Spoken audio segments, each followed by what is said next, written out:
तो बच्चों अब हम लोग बेसिक साइंस इंजीनियरिंग में अपना अगला यूनिट पढ़ने जा रहे हैं और इस यूनिट का नाम है यूनिट एंड मेजरमेंट।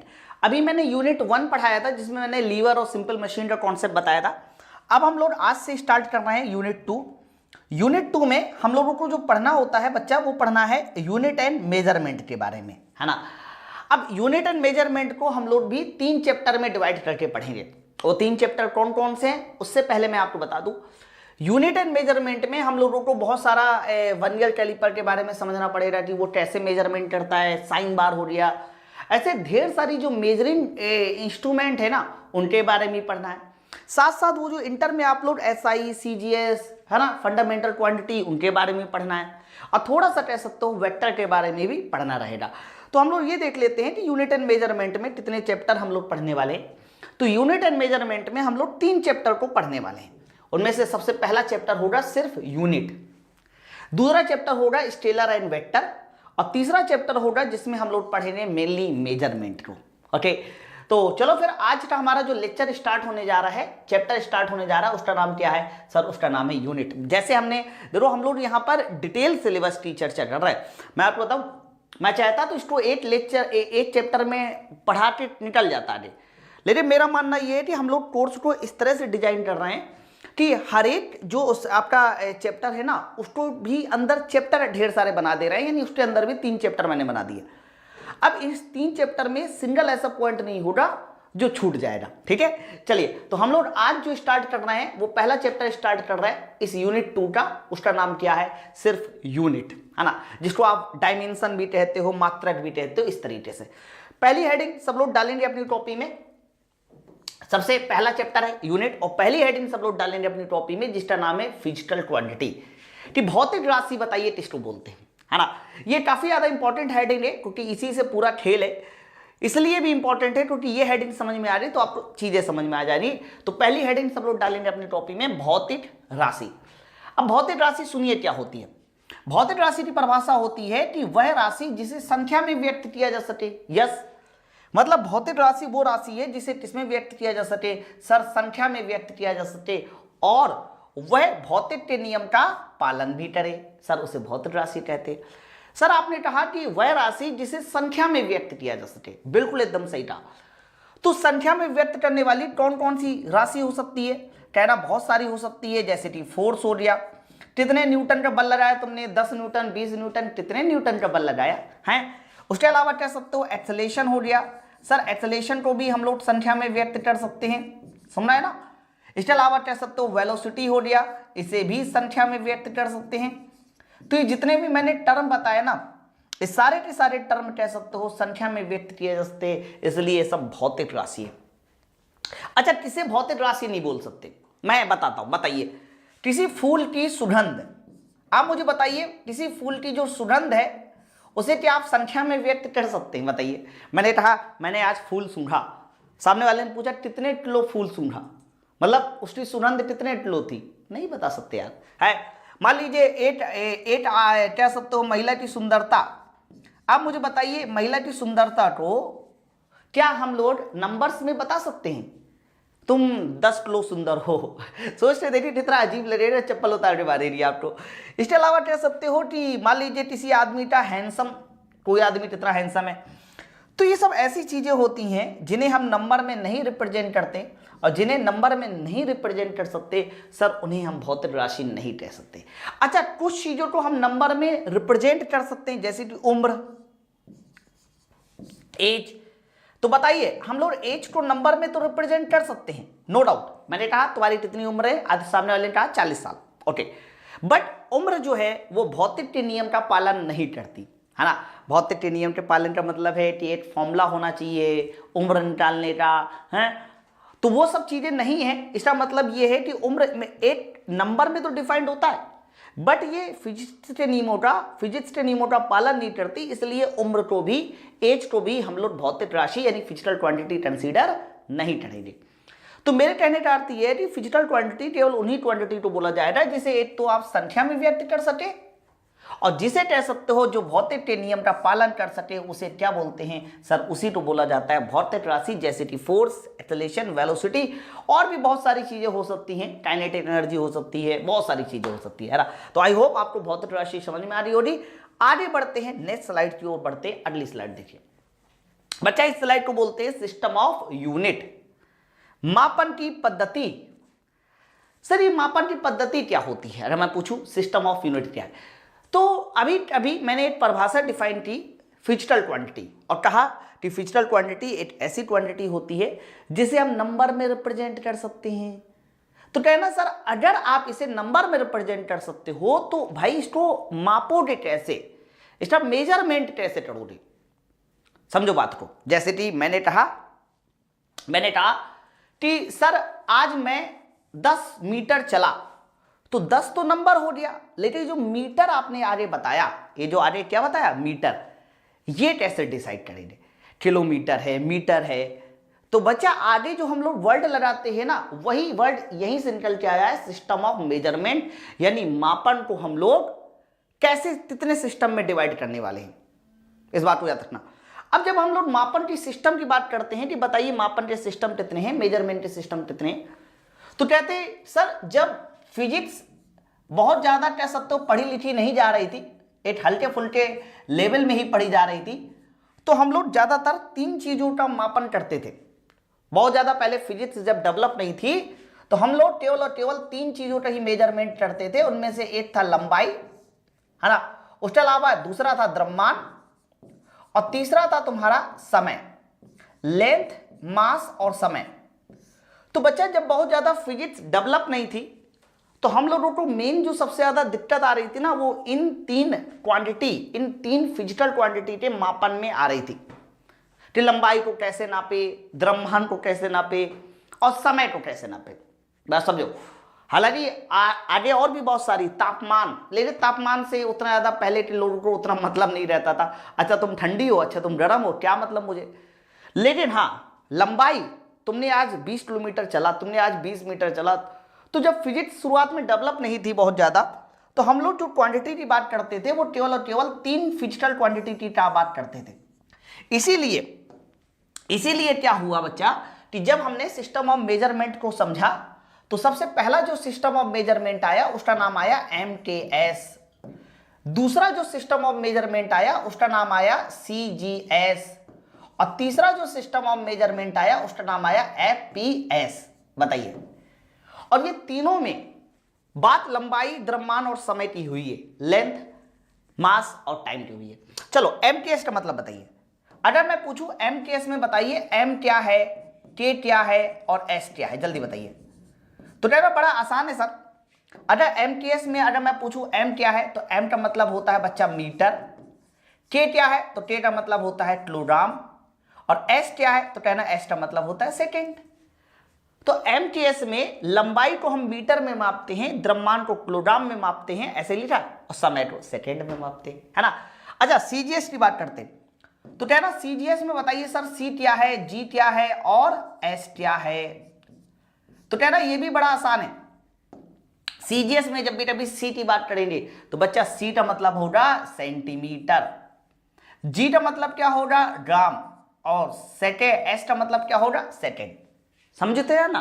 फिर बात हम लोग FPS की करते हैं, तो FPS में बताइए F क्या है, P क्या है और S क्या है। तो जब हम लोग बात FPS की करते हैं तो F का मतलब होता है फुट। F का मतलब क्या होता है फुट। लंबाई को हम किसमें मापेंगे सर, फुट में। P का मतलब होता है पाउंड, द्रव्यमान को किसमें मापेंगे, पाउंड में, और समय, टाइम को किसमें मापेंगे, सेकेंड में, है ना। तो मैंने कहा कि जब शुरुआत में फिजिक्स बहुत ज्यादा डेवलप नहीं थी तो हम लोग केवल और केवल 3 तरह के मेजरमेंट की बात करते थे, MKS, CGS और FPS। लेकिन अभी SI पद्धति नहीं आई है, इस बात को याद रखना। MKS में MKS क्या है, CGS में CGS क्या है, FPS में FPS क्या है, ये सारी बातें याद रखना। अब ये पाउंड क्या होता है, पाउंड में कितने ग्राम होते हैं मैं आगे चल के बताऊंगा। फुट हो क्या होता है, फुट में कितने सेंटीमीटर होते हैं, कितने इंच होते हैं 1 फुट में, ये सारी बातें मैं आगे चल के बताऊंगा, ठीक है। चलिए, तो ये सिस्टम सबको समझ में। अब दूसरी बात सुनो, लेकिन जैसे जैसे हमारी फिजिक्स आगे डेवलप हुई और भी बहुत सारी क्वांटिटी हमारे सामने नजर आई और लोगों का एक दूसरे के साथ व्यापार बढ़ा। जैसे कि मान लीजिए भारत में शुरुआत में एमटीएस पद्धति अपनाई गई, अदर कंट्री में एफपीएस पद्धति अपनाई गई। अब मान लीजिए मुझे जो है उनके यहां से या अपने यहां से उनको गेहूं भेजना है, तो हम उनको कहेंगे अच्छा गेहूं भेजना है, चलो 100 किलोग्राम गेहूं ले लो हमसे। दूसरा विदेशी हमसे कहेगा कि नहीं ना no no no no 100 kilogram no, pound, तो वो पाउंड में मानेगा। समझो बात को। तो ये बड़ी समस्याएं होने लगी। समस्याएं इस बात की होने लगी, अगर हम लोग इंटरनेशनल बिजनेस करेंगे तो इंटरनेशनल बिजनेस करते समय सबसे बड़ी समस्या ये है कि तुम गेहूं देना चाहते थे किलोग्राम में और विदेशी तुमसे लेना चाहता था पाउंड में। अब तुम्हें पाउंड पता ही नहीं। तो हुआ ये कि ऐसा कहा गया कि एक काम करो सर, सब लोग जो है ना एक इंटरनेशनल सिस्टम ऑफ यूनिट बना लेते हैं, एक इंटरनेशनल सिस्टम ऑफ यूनिट बना लेते हैं और उसी सिस्टम को इन्होंने बोला एसआई सिस्टम। क्या बोला? SI system. अगर मैं एसआई सिस्टम का पूरा नाम बताऊं कि एसआई सिस्टम का पूरा नाम क्या है, तो कहना इंटरनेशनल सिस्टम ऑफ यूनिट। दाटना इसका पूरा नाम क्या है, तो कहना इसका पूरा नाम है इंटरनेशनल सिस्टम ऑफ यूनिट। बताइए, अंतरराष्ट्रीय पद्धति जिसको बोलते हैं। तो कहा कि अगर आपको अपना व्यापार बढ़ाना है, लोगों से बोलचाल में सही रखना है, तो आप एक इंटरनेशनल सिस्टम बना लीजिए, एसआई सिस्टम जिसको बोला गया। ये जो एसआई सिस्टम है ना, ये एक प्रकार का कह सकते हो एमटीएस सिस्टम का ही सुधरा हुआ रूप होता है, मॉडिफाइड रूप होता है। ध्यान रखना, अगर मैं पूछूं कि आप कह सकते हो कि एसआई सिस्टम एमटीएस का ही सुधरा हुआ रूप होता है। Clear? Okay sir, very good, बहुत अच्छी बात है। बट एसआई पद्धति को सबसे पहले अपनाया किसने था, ये क्वेश्चन आता है। तो एसआई पद्धति को अपनाने वाला जो सबसे पहला देश था वो 1970 में इश्यू में फ्रांस। हालांकि मैं आपको बता दूं, ज्यादातर चीजें या यूं कहिए कि पूरी की पूरी दुनिया में अगर किसी द्वीप का राज रहा है, किसी महाद्वीप का राज रहा है, वो यूरोप था। यूरोप में हमारा ये फ्रांस आ जाता है, इंग्लैंड आ जाता है ना, पुर्तगाल आ जाता है। ये सब कुछ ऐसे कंट्री थे ना जिन्होंने अमेरिका जैसे गुलामों को भी देशों को गुलाम बना कर रखा है। इसलिए ज्यादातर जो है ये व्यापारीपन जो है ना, ये कहाँ से आया सर, ये यूरोप महाद्वीप से आया। इसीलिए 1970 के आसपास फ्रांस ने सबसे पहले ध्यान रखना एसआई सिस्टम को अपनाया था। ओके, तो ये हमारे सिस्टम ऑफ यूनिट होते, 3 तरह के सिस्टम है। चौथा बाद में आया, लेकिन उसकी जरूरत क्यों पड़ी है वो मैंने बताया। अब आपने सर एक लाइन बोली कि एमटीएस का सुधरा हुआ रूप एसआई है। मैंने कहा बिल्कुल। तो क्या सुधार हुआ? सुधार सबसे पहले ये हुआ, जो सबसे ज्यादा पूछा जाता है, इसमें और इसमें अंतर क्या है? अंतर यह होता है कि एमटीएस पद्धति में जब भी कभी आप फोर्स की बात करेंगे, एमटीएस पद्धति में जब भी कभी आप बल की बात करेंगे, तो बल को हमेशा लेते हैं किलोग्राम फोर्स में। याद रखना, एमटीएस पद्धति में बल को लेते हैं हमेशा किलोग्राम फोर्स में, जबकि एसआई पद्धति की बात करना तो इसमें बल को किसमें लेते हैं, कहना इसमें बल को लेते हैं न्यूटन में। किसमें? न्यूटन में। और तुमसे यह भी क्वेश्चन कई बार पूछा जाता है कि बताइए 1 किलोग्राम फोर्स में कितना न्यूटन है? तो बल का एमटीएस पद्धति में मात्र किलोग्राम फोर्स होता है, यह आगे बहुत काम आएगा। और 1 किलोग्राम फोर्स में कितना न्यूटन होता है, कह देना 9.81 न्यूटन होता है। यह रिजल्ट एक बार नहीं 10 बार पूछा जाता है। यह रिजल्ट 10 बार पूछा जाता है, इस बात को याद रखना सब लोग। ओके, तो 1 किलोग्राम फोर्स में 9.81 न्यूटन। एक और क्वेश्चन बड़ा कॉमन आता है, कहता है कि तीनों पद्धतियों में आप मुझे वो मात्रक बताइए जो सेम है। तो कहना तीनों पद्धतियों में एक ही चीज सेम है और बच्चा उस चीज का नाम क्या है, सेकंड, या फिर कह सकते हो समय का मात्रक। ओके, तो समय का मात्रक तीनों पद्धतियों में सेम होता है, इस बात को आपको याद रखना। ठीक है, चलो ये हमारा सिस्टम ऑफ यूनिट हो गया। सिस्टम ऑफ यूनिट कहां से आया मैंने बताया। मैंने कहा कि सबसे पहले आपने क्वांटिटी मापी, जिसको नापा जा सके, संख्या में बताया जा सके, उसे बोला जाता है फिजिकल क्वांटिटी। तो आगे क्या लगाओगे, यानी उसका मेजरमेंट कैसे करोगे, तो unit of system of measurement पढ़े। अब जब हमने सिस्टम ऑफ मेजरमेंट पढ़ ले, तो मैंने कहा जब फिजिक्स शुरुआत में डेवलप नहीं थी तो केवल हम 3 क्वांटिटी की बात करते थे, लंबाई, द्रव्यमान और समय। लेकिन जैसे जैसे फिजिक्स डेवलप हुई तो उसके साथ साथ, समय के साथ साथ ये 7 तरह की क्वांटिटी आपको देखने को मिलेगी। इन्हीं 7 तरह की क्वांटिटी को हम लोग बोलते हैं आज फंडामेंटल क्वांटिटी हिंदी में बोला जाता है मूल राशि। तो कॉपी में है, नेक्स्ट हेडिंग डालेंगे सब लोग मूल राशि। अब देखो मूल राशि क्या होती है।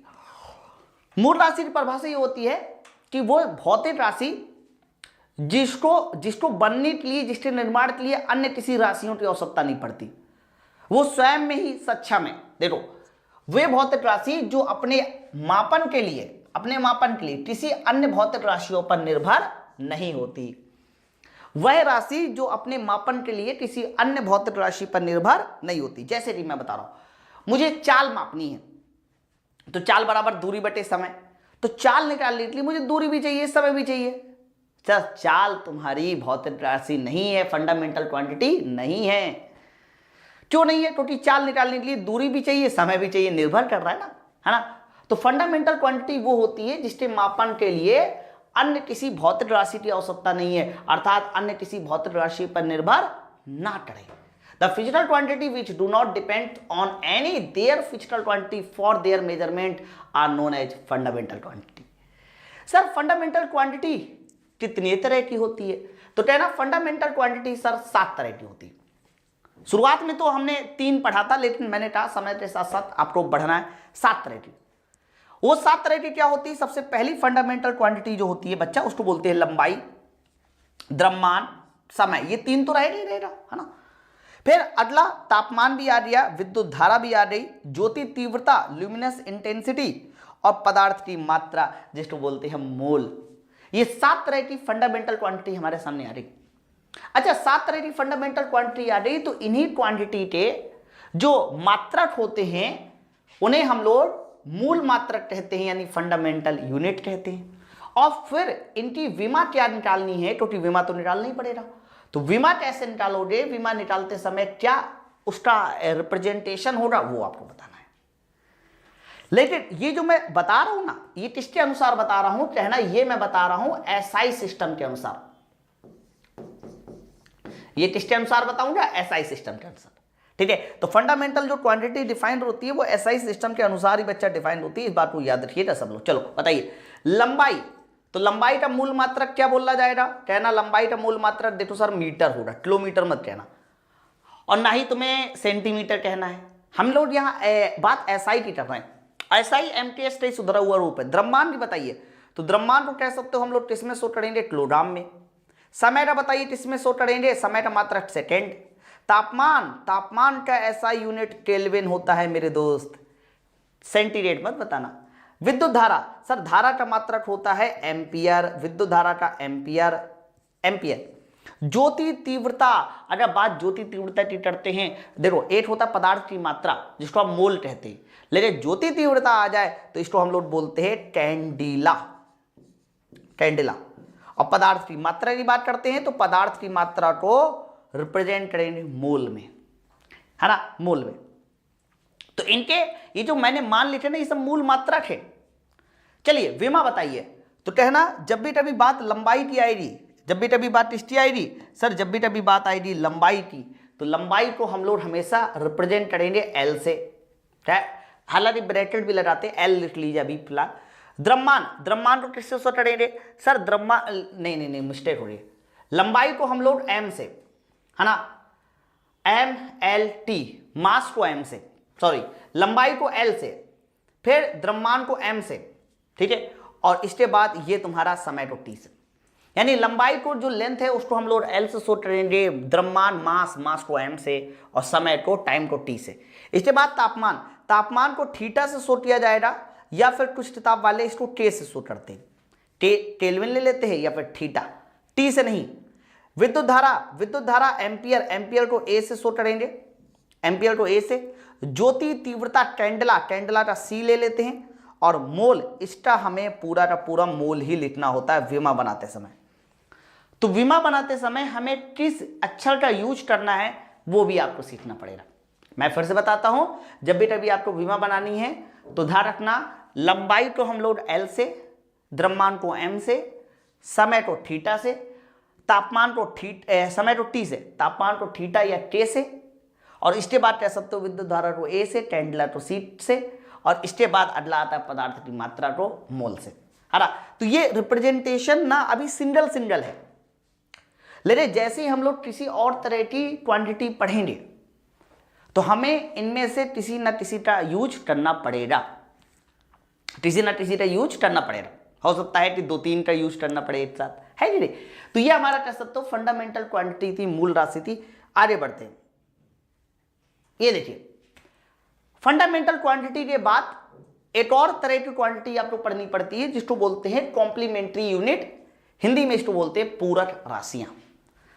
पूरक राशि फंडामेंटल क्वांटिटी नहीं है, मैं पहले बता दूं। और पूरक राशि की संख्या कोई पूछे तो कह देना पूरक राशि की संख्या कितनी होती है सर, 2 होती है।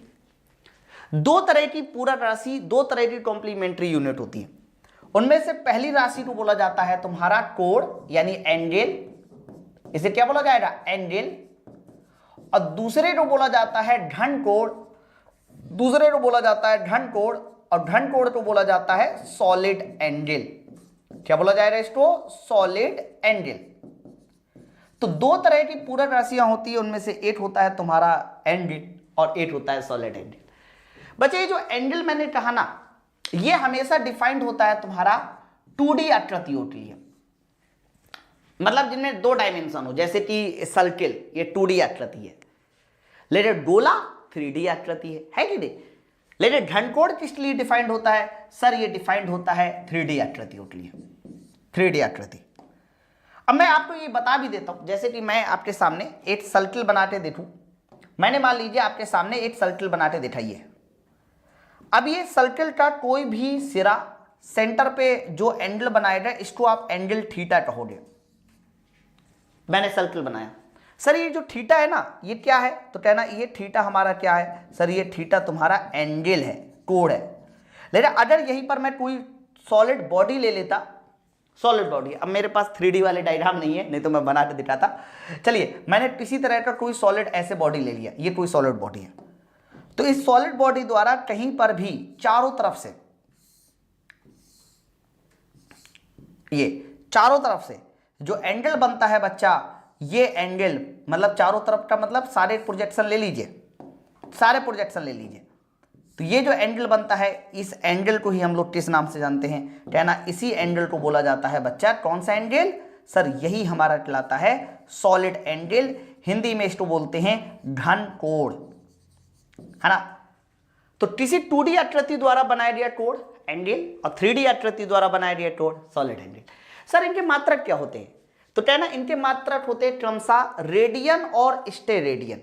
अगर मैं पूछूं कोण का मात्रक क्या है तो सीधा सीधा कहना रेडियन है, और अगर मैं पूछूं कि बताइए घनकोण का मात्रक क्या है तो आपको बताना है स्टेरेडियन। क्या बताना है, स्टेरेडियन। तो कोण और घनकोण के मात्रक रेडियन और स्टेरेडियन। एक और मैं बात बता देता हूं, इन लोगों की, इन दोनों की किसी तरह की कोई भी विमा नहीं होती, इन दोनों की किसी तरह की क्या होती है, कोई भी विमा नहीं होती, ना रेडियन ना स्टेरेडियन, ना इसकी कोई विमा है और ना ही कह सकते हो इसकी कोई डायमेंशन होगी। देखो अंतर ये है, थोड़ा गौर से देखिए, ये पूछा जाता फंडामेंटल क्वांटिटी के पास फंडामेंटल यूनिट भी है और डायमेंशन भी है, ध्यान सुनना। लेकिन कॉम्प्लीमेंट्री क्वांटिटी के पास, उनके पास यूनिट तो है लेकिन कोई डायमेंशन नहीं है। ये इंपॉर्टेंट पॉइंट है, इस बात को याद रखना, कॉपी में आता है, ठीक है। तो ये हमारी कॉम्प्लीमेंट्री यूनिट होती है। तो ध्यान रखना 7 फंडामेंटल यूनिट और 2 हमारी होती है कॉम्प्लीमेंट्री यूनिट। बताइए यहां तक बात सबको क्लियर हो रही। आगे बढ़ते हैं नेक्स्ट स्लाइड की। तो अब नेक्स्ट हेडिंग हम लोग के पास क्या है, इसको बोलते हैं ड्राइव्ड क्वांटिटी, मतलब व्युत्पन्न राशियां या व्युत्पन्न मात्रक कह दीजिए, है ना। तो इन्होंने यूनिट के हिसाब से ले लिया, ड्राइव्ड यूनिट ले लिया है, मतलब मात्रक ले लिया, कोई बात नहीं, हम लोग दोनों चीजें पढ़ेंगे, है ना। एक तरफ लिख लेंगे कि उसकी राशि क्या है और एक तरफ लिख लेंगे उसके मात्रक क्या है, ठीक है। अब सुनो सर, व्युत्पन्न राशि की बात करें या व्युत्पन्न मात्रक की बात करें, ये क्या होता है सर, तो कहना फंडामेंटल क्वांटिटी देखो आपने साथ पढ़ी, मूल राशि आपने साथ पढ़ी, तो वे राशियां जो मूल राशि से मिलके बनती हैं, ध्यान से सुनिएगा, कॉपी में नोट डाउन कर लीजिए, इसमें नहीं है लिख लीजिए, वे राशियां जो मूल राशि से मिलकर बनती है सर उन्हें व्युत्पन्न राशियां कहते हैं, और व्युत्पन्न राशि के मात्रक को व्युत्पन्न मात्रक कहते हैं। एकदम आसान सी परिभाषा, ओके। तो व्युत्पन्न राशियां मूल राशियों से मिलकर बनेगी, ये सब तो समझ में आ गया। तो सर 7 तो मूल राशियां हो रही, 2 तुम्हारी पूरक राशि हो रही, तो इन दोनों को यानी 9 को छोड़कर जितनी भी क्वांटिटी होंगी, जितनी भी राशियां होंगी, वो सब व्युत्पन्न राशि में आ जाएंगी। मतलब वो 7 छोड़ दीजिए, 7 के अलावा वो जो 2 मैंने बताई उन्हें छोड़ दीजिए, फिर जो भी आपके मन में आ रहा है वो सारे के सारे कैसे हो जाएंगे, व्युत्पन्न राशियां हो जाएंगी, क्योंकि वो राशियां मूल राशि से मिलकर बनी होंगी। क्लियर है ना? अब आगे बात सुनो। तो मैंने यहां पर कुछ टेबल बनाई है जिससे मैं आपको सारी चीजें बता सकूं। ये सर सीरियल नंबर हो गया, और यहां पर मैं लिख रहा हूं क्वांटिटी, या आप कह सकते हो व्युत्पन्न राशि। यहां पर लिख दिया मैंने व्युत्पन्न राशि, मतलब ड्राइव्ड क्वांटिटी, है ना। और यहां पर मैं लिखूंगा उनके सूत्र क्या है, मतलब उनके फॉर्मूला क्या है, ये मैं लिख दूंगा। और उसके अलावा कह सकते हो यहां पर मैं लिख दूंगा उनके मात्रक क्या है, यानी विमा यूनिट क्या है, ये लिख दूंगा। और फिर मैं यहां पर लास्ट में लिख दूंगा उनकी विमा क्या निकल के आ रही है, मतलब डायमेंशन क्या निकल के आ रही है। तो ये सारे कुछ मैं आपको एक एक करके समझाऊंगा, क्योंकि लगभग आपको 20 से 25 राशियों के बारे में सारी बातें पता होना चाहिए, तो मैं एक एक करके समझाऊंगा ना। चलो देखो, सबसे पहले क्षेत्रफल। क्षेत्रफल को हम लोग इंग्लिश में क्या कहते हैं सर? इसको बोलते हैं एरिया। बताइए, मैं पूछूं एरिया के बताइए फॉर्मूला क्या है, तो आपके मन में सीधा सीधा सवाल आता है कि भाई एरिया क्या है? तो एरिया का मतलब होता है लेंथ इंटू विड्थ, या एल इंटू बी। बताइए, लंबाई दूरी चौड़ाई, यही तो एरिया है।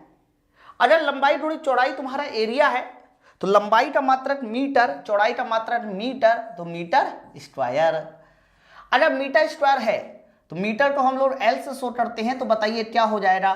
कह देना, अगर एल से शो करते हैं तो एल की पावर 2, ये सर इसकी विमा हो जाएगी।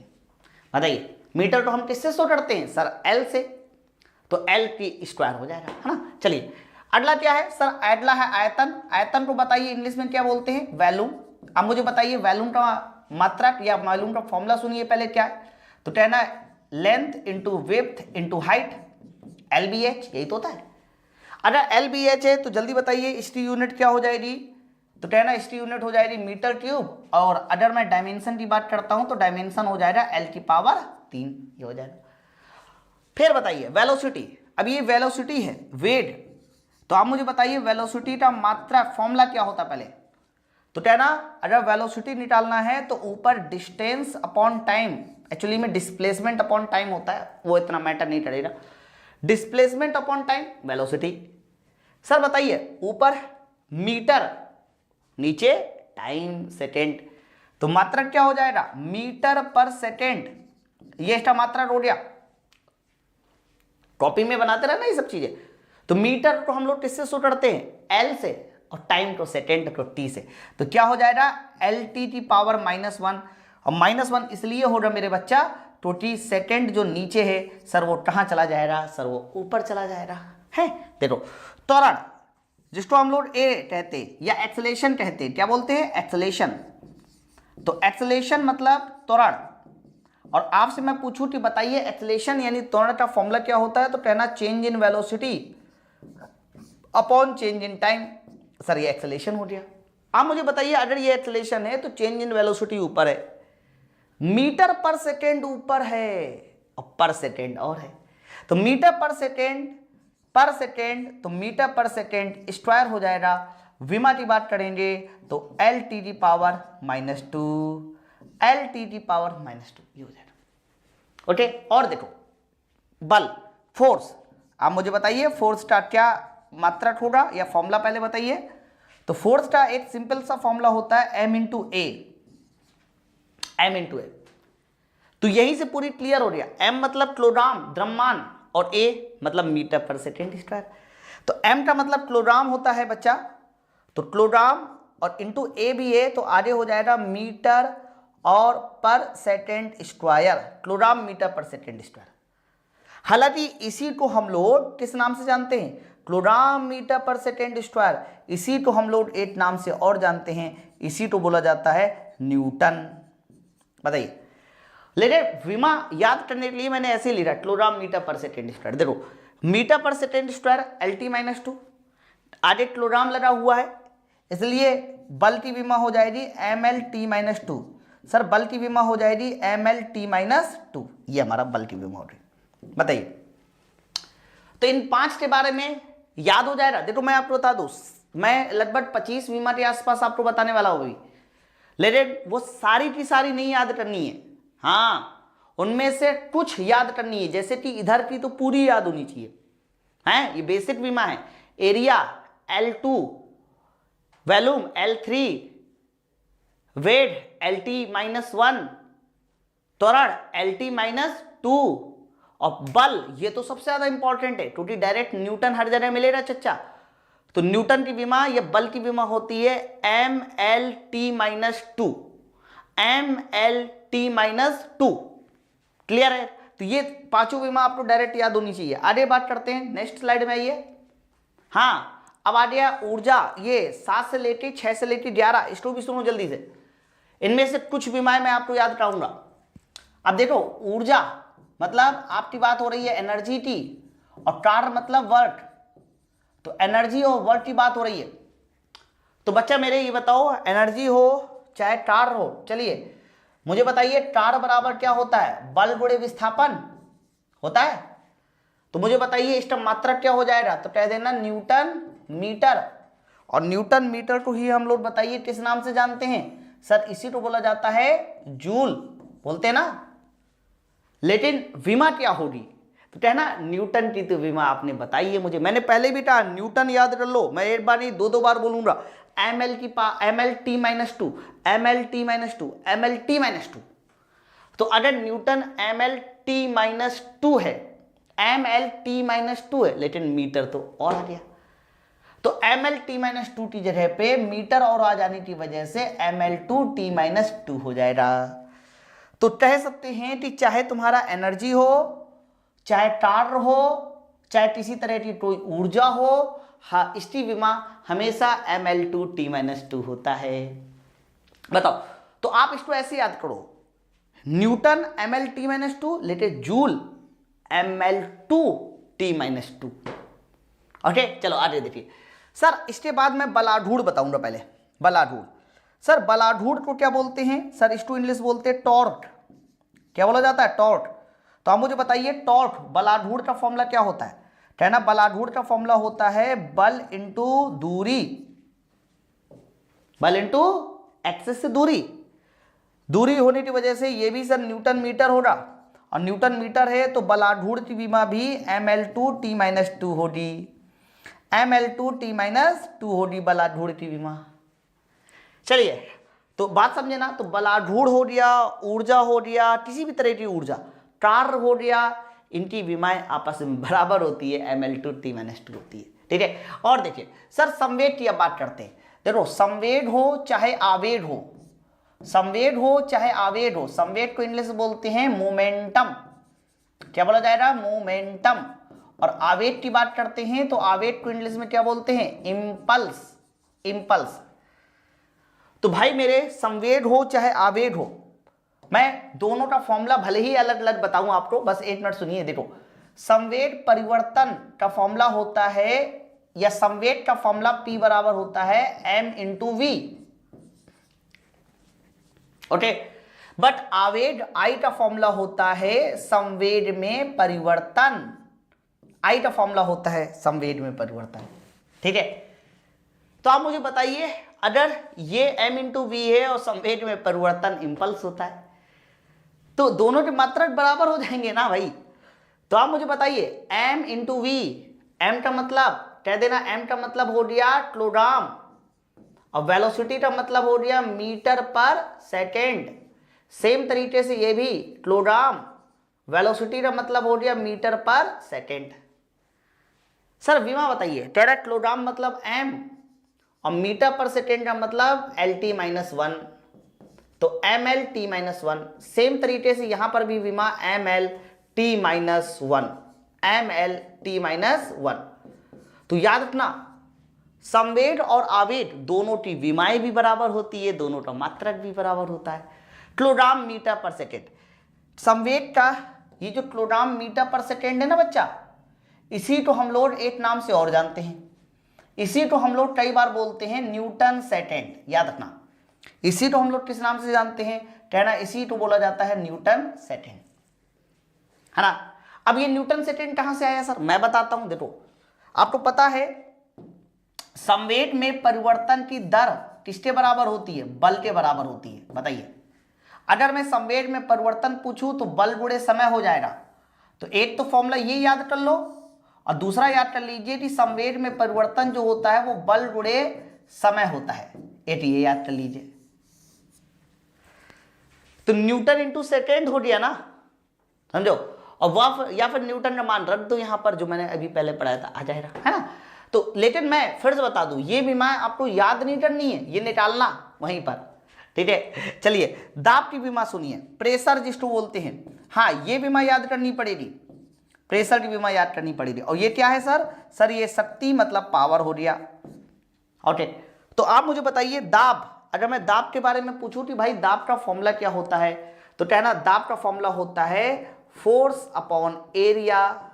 बताइए, फोर्स अपॉन एरिया। अब ये याद करो फोर्स मैंने क्या बताया था, तो मैंने कहा था सर फोर्स का मतलब होता है न्यूटन और एरिया मतलब मीटर स्क्वायर, तो न्यूटन पर मीटर स्क्वायर। अच्छा न्यूटन क्या था, MLT-2। ध्यान से सुनने ना, न्यूटन क्या था, MLT-2, नीचे L2। तो एक L तो कैंसिल हो जाएगा और एक L जो बचेगा वो ऊपर चला जाएगा, जिसकी वजह से इसकी जो विमा बनती है वो ML-1T-2 बनती है। ध्यान रखना, दाब की विमा या फिर जिसका मात्रक न्यूटन पर मीटर स्क्वायर आएगा, जिसका मात्रक न्यूटन पर मीटर स्क्वायर आएगा, उसकी विमा हमेशा ML-1T-2 बनेगी। ML-1T-2।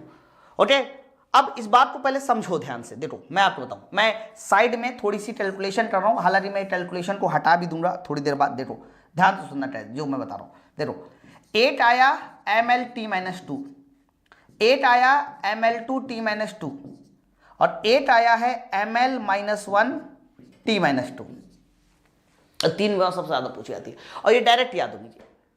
तो ML-T-2 सर ये न्यूटन होता है, ये ML2T-2 न्यूटन मीटर होता है और ML-1T-2 ये न्यूटन पर मीटर स्क्वायर होता है। इसको ऐसे याद कर लो, इसको ऐसे याद कर लो क्योंकि ये सबसे ज्यादा इंपॉर्टेंट है ना, और ये बार बार मैं बोल रहा हूं, इसको याद कर लीजिए और ये याद होना ही चाहिए, क्योंकि अगर आपने इसको नहीं याद किया तो बहुत सारी चीजों की कैलकुलेशन आप अपनी तरफ से लंबी कर दोगे, और मैं नहीं चाहता कि कोई कैलकुलेशन आप लंबी करो, है ना। चलो पावर बताइए, तो कहना पावर का फॉर्मूला क्या होता है, तो कहना पावर का फॉर्मूला होता है ऊपर वर्क और नीचे टाइम। बताइए W/T। चलिए W मतलब कार। अब देखो कैसे हम लोग पावर टी बनाएंगे। पहली बात तो work upon time, sir work upon time से हो जाएगा जूल पर second, sir work upon time से हो जाएगा जूल पर सेकेंड। अब जल्दी बताइए जूल का मतलब क्या था, तो कहना जूल मतलब हाँ ML2T-2 बटे सेकेंड है, ऊपर जाएगा पावर माइनस करेगा तो विमा क्या हो जाएगी, पावर की विमा हो जाएगी ML2T-3। मतलब ये सब चीजें बहुत आसान लगेगी आपको, विश्वास मानिए, है कि नहीं। तो हमने कहां तक देख लिया, 11 तक देख लिया। आप देख रहे हैं ना, ये सारी की सारी विमाओं में कह सकते हो फंडामेंटल क्वांटिटी इन्वॉल्व है। आप देख लो, चाहे हर जगह फंडामेंटल क्वांटिटी है ना। चलिए आगे बढ़ते हैं। नेक्स्ट देखिए, अब थोड़ा स्पीड आ जाएगी हम लोगों के पास, समझते हैं ना, ये बड़े इंपॉर्टेंट है। प्रतिबल, सर प्रतिबल को इंग्लिश में बोला जाता है स्ट्रेस, है ना। मैं पूछूं स्ट्रेस का फॉर्मूला क्या होता है, कहना स्ट्रेस को भी P से शो करते हैं, बस उस पर होता है रेजिस्टेंस फोर्स बटे एरिया। ऊपर एक्सटर्नल फोर्स नहीं होता, बाह्य बल नहीं होता, प्रतिरोधी बल होता है। ध्यान रखना, प्रतिबल और दाब में यही अंतर होता है। दाब के फॉर्मूले में जो ऊपर आता है ना वो बाह्य बल होता है, प्रतिबल के फॉर्मूले में सर R जो होता है वो प्रतिरोधी बल होता है। सर है तो बल ना, मैंने कहा हाँ बिल्कुल है, तो मात्रक न्यूटन पर मीटर स्क्वायर होगा। और अभी अभी तुमने बताया था न्यूटन पर मीटर स्क्वायर, रट लो बच्चा, और मैंने कहा भी था न्यूटन पर मीटर स्क्वायर होता है ML-1T-2, ML-1T-2। सर ये भी माउरी बताओ, यही तो मैं चाह रहा हूं कि आप समझ जाओ। सर विकृति बताइए, विकृति बताइए। सर विकृति तो बोलते हैं इंग्लिश में स्ट्रेन, कई बार हो सकता है डिस्टॉर्शन लिखा हो, डिफॉर्मेशन लिखा हो, कुछ भी कह दीजिए। सर विकृति ई का फॉर्मूला होता है ऊपर change in length divide by length. बताइए, लंबाई में परिवर्तन बटे प्रारंभिक लंबाई, ऊपर भी लंबाई नीचे भी लंबाई, इसीलिए इसकी कोई यूनिट नहीं होती, विकृति की कोई यूनिट नहीं होती, याद रखिएगा। इसीलिए हम लोग विकृति को m⁻0 l⁻0 t⁻0, ऑप्शन कई बार ये लोग ऐसा बना देते हैं ना, है ना, इसलिए मैंने ऐसा लिखा। आगे देखिए सर प्रतिरोध, वाह भाई वाह, प्रतिरोध के पहले मैंने इसको बना लेते हैं पृष्ठ तनाव। सर पृष्ठ तनाव को क्या बोलते हैं? सर पृष्ठ तनाव को बोलते जाता है सरफेस टेंशन, सरफेस टेंशन। आप मुझे बताइए सरफेस टेंशन का फॉर्मूला क्या होता है? कहना सरफेस टेंशन T बराबर होता है ऊपर F यानी फोर्स, नीचे लेंथ L। बताइए होता है ना, F/L। सर F/L मतलब न्यूटन, L मतलब पर मीटर। अब कैसे निकलेगा? कोई दिक्कत नहीं, न्यूटन तो याद है ना, न्यूटन चच्चा याद नहीं याद है, mL/T-2। अगर न्यूटन mL/T-2 है, नीचे पहले से L है तो L से L उड़ जाएगा तो mt-2 हो जाएगा, है ना। अच्छा हो सकता है कि आप लोगों को मैं ये डायरेक्ट कर रहा हूँ ऐसा लग रहा हो ना मार साहब रटे रटे नहीं भैया, समझ रहे हैं आप भी समझो। नहीं समझ में आता तो 1 मिनट पिन चला लो अपनी कॉपी में, mL/T-2 पर लिख देना, नीचे L लिख देना है। चलो आगे देखिए आवृत्ति। सर आवृत्ति तो इंग्लिश में क्या बोलते हैं? सर इसको बोला जाता है फ्रीक्वेंसी, आवृत्ति। बताइए फ्रीक्वेंसी। अब जल्दी से सब लोग मुझे बताइए फ्रीक्वेंसी क्या होती है? कहना फ्रीक्वेंसी का फॉर्मूला होता है 1/T। अच्छा मैं आपको बताऊं सरफेस टेंशन है यहां पर T, बट यहां T है आवर्तकाल, है ना। मैं लिख भी देता हूं ताकि कंफ्यूज ना हो। यहां पर जो T है सर वो क्या है? तो कहना T है तुम्हारा आवर्तकाल, टाइम पीरियड जिसको बोलते हैं ना। तो अगर 1/सेकेंड देखा जाए इसका मात्रा क्या हो जाएगा? 1/सेकेंड आवृत्ति का, और इसी को हम लोग एक नाम से जानते हैं सर, इसी को बोला जाता है क्या? हर्ट्ज। बताइए 1/सेकेंड है ना, तो 1/सेकेंड है तो बताइए कितना हो जाएगा? T⁻⁻1 हो जाएगा। चलो आगे देखिए सर विद्युत क्षेत्र और प्रतिरोध। कई बार इलेक्ट्रिक वाले अगर मात्रक पूछे जाते हैं तो थोड़ा सा समय लगता है लेकिन निकल आता है। देखो विद्युत क्षेत्र अगर मैं पूछूं तो इसको इंग्लिश में क्या कहते हैं? तो कहना इसको इंग्लिश में बोला जाता है सर इलेक्ट्रिक फील्ड। इसे इंग्लिश में क्या कहते हैं? सर इसे इंग्लिश बोलते हैं इलेक्ट्रिक फील्ड, विद्युत क्षेत्र। अच्छा विद्युत क्षेत्र ई का बताइए फॉर्मूला क्या होता है? मैं आपसे पूछूं विद्युत क्षेत्र ई का फॉर्मूला क्या होता है? कहना ऊपर होता है फोर्स F और नीचे होता है चार्ज Q, आवेश। तो फोर्स F की तो मुझे दिक्कत नहीं है। अच्छा मात्रक पहले देख लेते हैं। सर ऊपर हो जाएगा न्यूटन और नीचे हो जाएगा कूलाम। तो न्यूटन पर कूलाम ये इसका मात्रक हो जाता है, इस बात को याद रखना। मात्रक निकालने के बाद विमा कैसे निकलेगी? सर न्यूटन की तो मुझे दिक्कत ही नहीं है लेकिन कूलाम की दिक्कत है। हाँ और मैं आपको बता दूं अगर इलेक्ट्रिसिटी के जो विमा है अगर वो याद में रखना है और चाहते हो कैलकुलेशन कम से कम हो तो तुम्हें धारा तो पता है कि ए होता है, तुम आवेश को भी डायरेक्ट याद कर लो Q को। अब देखो कैसे, I बराबर बताइए क्या होता है? कहना I बराबर होता है Q/T। ध्यान से सुनना कह देता सर विद्युत धारा को हमने A से शो किया था, एम्पियर को, टाइम को T से, तो Q का मान निकाला जाएगा तो Q का मान A × T आ जाएगा। यानी जो भी हमारा चार्ज होगा, आवेश होगा, उसको किससे रिप्रेजेंट करेंगे? AT से।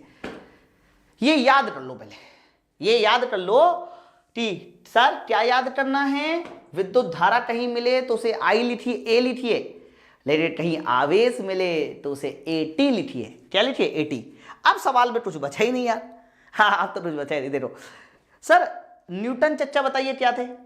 mL/T-2 बटे AT। तो जो T-2 है, ध्यान से सुनना, mL/T-2 है तो mL तो चलो ठीक है, नीचे जो AT था वो A-1 कर देगा। ध्यान सुनना, ऊपर mL/T-2 नीचे AT, लेकिन जब वो T नीचे वाला T ऊपर जाएगा तो T-2 को कर देगा T-3, T-2 को कर देगा T-3। बताइए तो आप देखिए विद्युत क्षेत्र का मात्रक भी हमने न्यूटन को याद करके और क्यू को याद करके तुरंत बता दिया। भाई mL(T-2) था, नीचे AT था, वो भी ऊपर ले गए, A-1 T-3 हो गया। बताइए, चलिए सेम तरीके से हम लोग रेजिस्टेंस को देखते हैं बच्चा। रेजिस्टेंस बताइए, प्रतिरोध को इंग्लिश में क्या बोलते हैं सर? इसको बोलते हैं रेजिस्टेंस।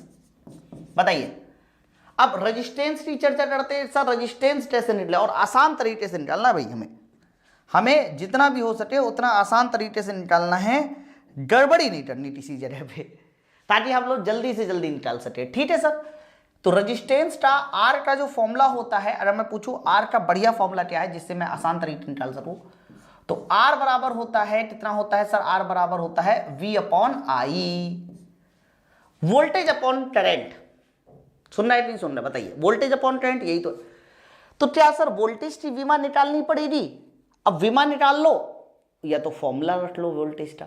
बताइए, तो अगर मैं वोल्टेज की बात करता हूं कि सर वोल्टेज के बारे में, आई तो मुझे पता है सर, आई का मतलब होता है तुम्हारा ए, लेकिन वोल्टेज की बात करते हैं अगर, तो वोल्टेज, मैं इसको बंद भी कर देता हूं ब्रैकेट में, अगर मैं बात वोल्टेज की करता हूं तो वोल्टेज बराबर होता है W/Q। ऊपर W मतलब जूल, जिसको आप न्यूटन मीटर कहते हो, और नीचे Q। तो अगर मैं इसका मान उठा के यहां पुट करूं तो आप कह सकते हो कि फटाफट देखिए, अगर मैं R का मान पुट करूं तो VW/Q और इंटू I, बस इतना सा मेरे पास काम आ गया। अब मैं आंसर बता सकता हूं। देखो, मात्रक पे तो जाना ही नहीं है, मात्रक तो मुझे सीधा सीधा पता है। V मतलब वोल्ट और I मतलब एम्पियर, वोल्ट प्रति एम्पियर, और इसी को हम लोग एक नाम से और जानते हैं सर, इसी को बोला जाता है ओम। इसमें तो कोई दिक्कत ही नहीं है, लेकिन मुझे विमा बनानी है ना भाई, ऊपर एनर्जी जूल और नीचे QI।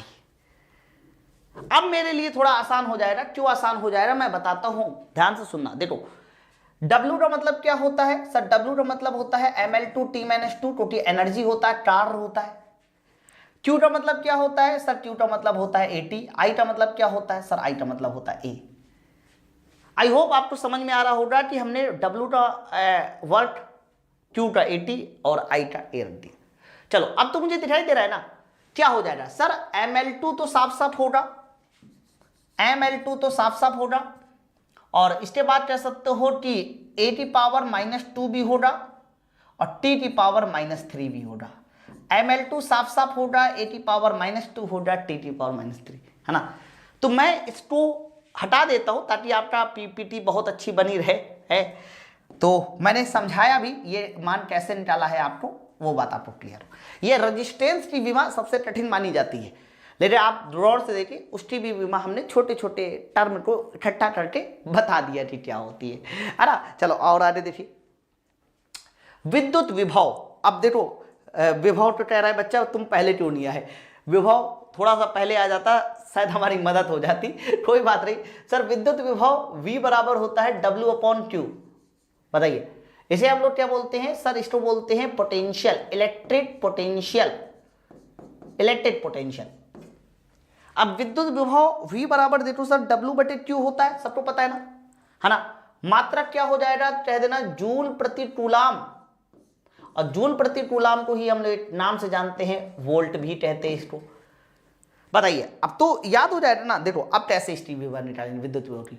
W मतलब कार, और कार मतलब mL2T-2, सर नीचे कूलाम Q मतलब AT, Q का मतलब AT, तो mL2 नीचे AT, तो mL2 A⁻⁻1 तो हो रही होगा, है ना? T-2 ऊपर था, नीचे था AT, T, तो वो जब ऊपर जाएगा तो T⁻⁻3 कर देगा। बताइए, ओके। प्लांट नियतांक, देखो ये आपके सामने लिखा हुआ है, प्लांट नियतांक और कोणीय संवेग, ये दो चीजें हैं। इसको बोलते हैं हम लोग प्लांट कांस्टेंट, और ये तुम्हारा है एंगुलर मोमेंटम। एक बात ध्यान रखना, ये जो दो क्वांटिटी है ना, इनके मात्रक सेम होते हैं, इनके मात्रक सेम होते हैं दोनों के। अच्छा, कोणीय संवेग जिसको हम J से शो करते हैं, J का सीधा सा मतलब होता है M × V × R, बस ये होता है। लेकिन अगर प्लांट नितांत ए की बात करते हैं तो ई बराबर फॉर्मूला होता है एच सी अपॉन लेमडा। लेकिन यहां पर ये जो एच है ना, एच ये है प्लांट नितांत, यहां पर ये जो एच है ना ये है Planck constant, h c upon lambda होता है, ठीक है। या फिर कई बार आप लोग इसको हो सकता है कि इस तरह से ना सुना हो, तो फिर आपने ऐसे सुना होगा एच इंटू न्यू। यहां न्यू आवृत्ति होती है, आवृत्ति मतलब 1/सेकेंड, और ये ऊर्जा है, तो ऊर्जा मतलब जूल, जूल इंटू सेकेंड हो जाएगा, जूल इंटू सेकेंड। सेम यहां से भी होगा। तो याद रखना कोणीय संवेग होगा या प्लांट नितांत होगा, दोनों का मात्रक क्या होता है बच्चा? सर दोनों का मात्रक होता है जूल सेकेंड। सेम मात्रक वाले, देखो अभी मैं आपको बताऊंगा, ऐसा क्वेश्चन बहुत आता है कि बताइए इनमें से कौन कौन सा जो पेयर है वो सेम मात्रक वाला है। तो सेम मात्रक वाला पेयर भी आपको छांटना होता है मेरे भाई, है ना। जूल सेकेंड, अब देखो जूल का मतलब क्या है? ml2t-2, आगे सेकेंड लगा है तो ml2 तो चलो ठीक है, t-2 इंटू t-1 कर देगा। सेम विमा यहां पर भी हो जाएगी, ml2 t-2 into second t-1 कर दे, तो दोनों की विमा बराबर होती है। आगे देखिए अगला नंबर है चुंबकीय क्षेत्र। इसको बताइए क्या बोलते हैं? सर इसको बोलते हैं मैग्नेटिक फील्ड। इसे क्या बोलते हैं इंग्लिश में? सर इसको बोलते हैं मैग्नेटिक फील्ड। सर चुंबकीय क्षेत्र कैसे पता चलेगा? सबसे आसान फॉर्मूला ढूंढना होता है। देखो विमा निकालने के लिए हमारा टारगेट हमेशा आसान फॉर्मूले पे होता है। इसका सबसे आसान फॉर्मूला मुझे लगता है F बराबर BIL, साइन थीटा भी होता है, उसको मारो गोली थोड़ी देर के लिए, BIL।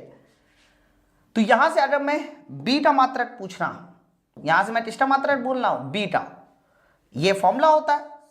और मैं अगर आपसे पूछूं कि बी बराबर कितना होता है, डायरेक्ट मैं बी बराबर लिख देता हूं। बी बराबर हो जाएगा force F divide by IL, ये हो जाएगा। तो मैंने डायरेक्ट बी बराबर लिख दिया कि बच्चा देखो बी बराबर इतना होता है। अब कुछ बचा ही नहीं यार। एफ का मतलब क्या होता है? सर एफ का मतलब होता है न्यूटन, और नीचे हो जाएगा एम्पियर, और लंबाई मतलब मीटर। तो चुंबकीय क्षेत्र का मात्रा न्यूटन पर एम्पियर मीटर होता है। हालांकि इसी को हम टेस्ला कहते हैं, इसी को हम वेबर प्रति मीटर स्क्वायर भी कहते हैं, तो वो एक अलग बात है। हमें तो मेन विमा निकालनी है ना जल्दी जल्दी। आप देखो कितना आसान है। देखो न्यूटन का मतलब क्या सर? ml/t-2, नीचे मीटर, तो भैया L से L तो उड़ गया, तो ml/t-2 नीचे L से L उड़ गया, mt-2 नीचे A। तो A का मतलब होता है भाई एम्पियर, मतलब A डायरेक्ट। तो कह सकते हो कि m a⁻⁻1 और t-2, m a⁻⁻1 t-2। भाई वो जो L था वो तो कैंसिल हो गया था नीचे वाले मीटर से, है ना। और देखिए यंग मापांक, देखो कोई भी मॉडुलस हो, यंग मापांक को वैसे इंग्लिश में बोला जाता है यंग मॉडुलस। अगर मैं पूछूं कि यंग मापांक को बताइए इंग्लिश में क्या कहते हैं, तो कहते हैं इसको बोलते हैं यंग मॉडुलस, यंग मॉडुलस। तो मेरे भाई ये बताओ अगर यंग मॉडुलस ये है तो कोई भी मॉडुलस हो, चाहे यंग मॉडुलस हो, चाहे बल्क मॉडुलस हो, एनीवन कोई भी मॉडुलस हो, हर एक मॉडुलस को, वैसे फॉर्मूला भी मैं लिख दे रहा हूं, यंग मॉडुलस का फॉर्मूला होता है, ऊपर होता है स्ट्रेस यानी प्रतिबल, और नीचे होता है स्ट्रेन मतलब विकृति, स्ट्रेस बटे स्ट्रेन। तो मेरे भाई ये बताओ स्ट्रेन नीचे वाले का कोई मात्रक नहीं, प्रतिबल का मात्रक न्यूटन पर मीटर स्क्वायर था, इसलिए यंग मॉडुलस का मात्रक भी न्यूटन पर मीटर स्क्वायर होगा। और मैंने पहले भी कहा था, याद कर लो कि Newton ml/t-2, Newton metre ml2t-2, और न्यूटन पर मीटर स्क्वायर हाँ ml-1t-2। चलिए और देखिए बल नितांक।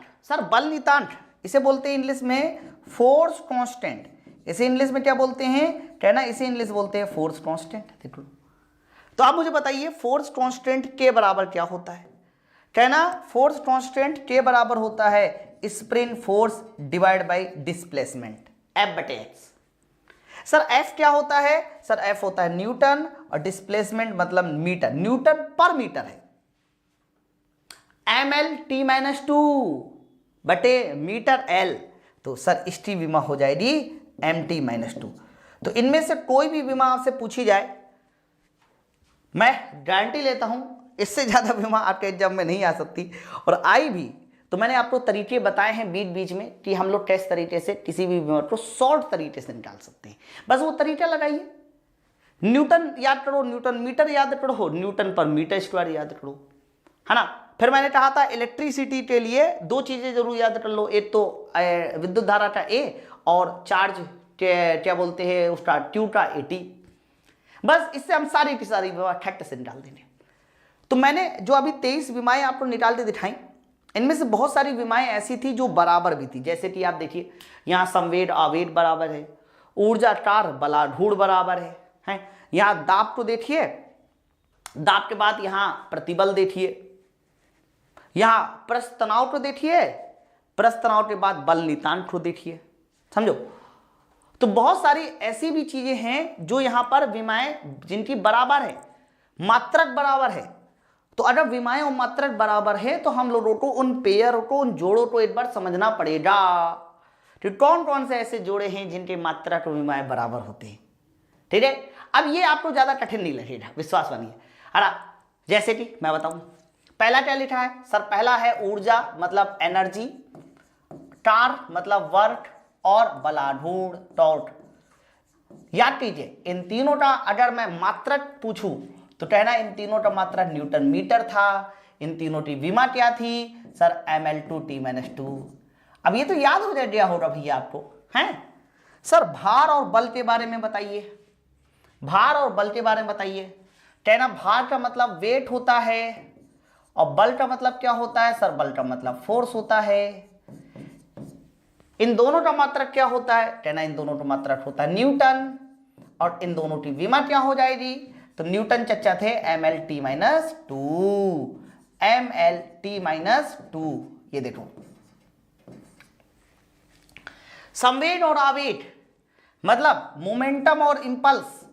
बताइए संवेग और आवेग मतलब मोमेंटम और इंपल्स। सर इनके लिए क्या था? तो कहना मोमेंटम और इंपल्स के लिए सर इनके जो फॉर्मूला नहीं, हम डायरेक्ट मात्रक की बात करते। सर इनका जो मात्रक था वो था न्यूटन सेकेंड। न्यूटन है ml-2 इंटू सेकेंड। तो बताइए क्या हो जाएगा सर? ये हो जाएगा ml-1। भाई इंटू सेकेंड करो तो पावर हेड कम हो जाएगी, ml-1, है ना। घर्षण गुणांक मतलब फ्रैक्शन कोफिशिएंट, आवर्धन क्षमता मैग्निफिकेशन, स्ट्रेन, रिलेटिव डेंसिटी। ये चारों बड़े इंपॉर्टेंट है। आप इन चारों को वेरी वेरी इंपॉर्टेंट कर लेना बच्चा, ये बहुत ज्यादा इंपॉर्टेंट है, सबसे ज्यादा यही पूछा जाता है एग्जाम में। इनको आप वेरी वेरी इंपॉर्टेंट कर लेना। फिर तो सुनिए, फ्रैक्शन कोफिशिएंट, मैग्निफिकेशन, विकृति मतलब स्ट्रेन, सापेक्ष द्रव्य मतलब रिलेटिव डेंसिटी। ध्यान रखना ये चारों ऐसे हैं जो एकदम जो है बिना टांग कांचते हैं, जिसको हम लोग गाँव की भाषा में रहते हैं, इन सब ऐसे ही है ना, वेल है, पागल है, कुछ नहीं आता। तो इनकी कोई यूनिट नहीं होती। इनको हम लोग m⁻0, l⁻0, t⁻0 कह सकते हैं। फिर इसके बाद देखिए क्या है, दाब, प्रतिबल, प्रत्यास्था गुणांक। दाब मतलब प्रेशर, प्रतिबल मतलब स्ट्रेस, और प्रत्यास्था गुणांक मतलब मॉडुलस ऑफ इलास्टिसिटी। अब वो कोई मॉडुलस हो, मॉडुलस, ठीक है, मॉडुलस ऑफ इलास्टिसिटी, तो वो कोई भी मॉडुलस हो, चाहे वो यंग मॉडुलस हो, चाहे बल्क मॉडुलस हो, चाहे मॉडुलस ऑफ रिजिडिटी हो। इन तीनों के मात्रक जो है सर वो न्यूटन पर मीटर स्क्वायर होते हैं। और जब भी कभी न्यूटन पर मीटर स्क्वायर होगा तो ml-1 t-2 होगा। याद है ना, मैंने डायरेक्ट बताया था। हाँ, चलो आगे देखिए। प्लांक कांस्टेंट, कोणीय संवेग। प्लांक कांस्टेंट और एंगुलर मोमेंटम यानी कोणीय संवेग। सर इन दोनों के मात्रक होते हैं जूल सेकेंड। याद करिए, मैंने बताया था इन दोनों का मात्रक क्या होता है? जूल सेकेंड, है ना। और जूल मतलब ml2t-2 सेकेंड। तो ml2t-2 इंटू टी करेंगे तो ml2t-2 इंटू टी करेंगे तो t-1 बचेगा, t-1 बचेगा। ठीक है, हालांकि इन्होंने एक पेयर छोड़ रखा है, वो पेयर मैं बता देता हूं, एक मिनट सुन लीजिए, इन्होंने नहीं दिया। देखो बल नियतांक के बराबर F/H न्यूटन पर मीटर। पृष्ठ तनाव न्यूटन पर मीटर। तो बल नितांक और कह सकते हो कि पृष्ठ तनाव, इनकी विमा भी बराबर होती है। तो एक 7वां नंबर भी लिख लेना आप लोग, बल नितांक और कह सकते हो पृष्ठ तनाव, है ना। तो ये समान मात्रा वाले जो पेयर मैंने बताया ना, ये बड़ी इंपॉर्टेंट है भाई, ये बहुत पूछे जाते हैं। ठीक है, आगे बढ़ते हैं, नेक्स्ट स्लाइड देखते क्या है। नहीं, अब इसको हम लोग पढ़ेंगे अगले लेक्चर में।